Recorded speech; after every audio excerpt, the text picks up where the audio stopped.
este poema será el último. En un país lejano.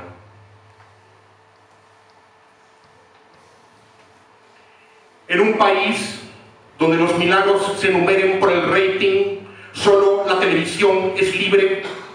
En un país donde la radio se escucha con hilos de sangre, solo la cerilla es libre. En un país donde las casas se arrodillan por la guerra, solo los roedores son libres. En un país donde se vive bajo el ratateo de los rifles, solo las ojeras son libres. En un país donde el ritmo se marca por las botas del sargento, solo la salsa es libre. En un país donde se siembra el miedo a la distancia, solo las jabalinas son libres. En un país donde se enaltezcan los libros contables, solo las guillotinas son libres. En un país donde los folios se sobrepasen con los rituales, solo los burócratas son libres. En un país donde las ollas de barro cocinen arañas blancas, solo los hambrientos son libres. En un país donde los talones son carcomidos por las llagas, solo las pasarelas son libres. En un país donde los hospitales curan por arte de magia, solo los conejos son libres.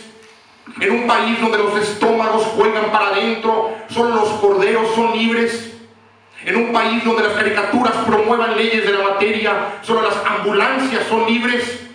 En un país donde no se proyecte luz alguna sobre los iris, solo los ácaros son libres.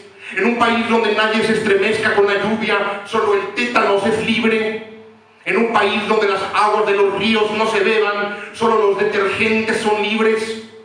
En un país donde la vergüenza haga viento sobre la cara, solo los gases raros son libres. En un país donde las limusinas se confundan con los templos, solo los artistas son libres. En un país donde los cadáveres sobrevivan inmóviles, solo las gelatineras son libres. En un país donde las mujeres se pierden en el desierto, solo los perfumes son libres. En un país donde todos los senderos lleven al precipicio, solo los suicidas son libres. Y vaya que estos no son poemas, son constelaciones que forman la noche. Gracias.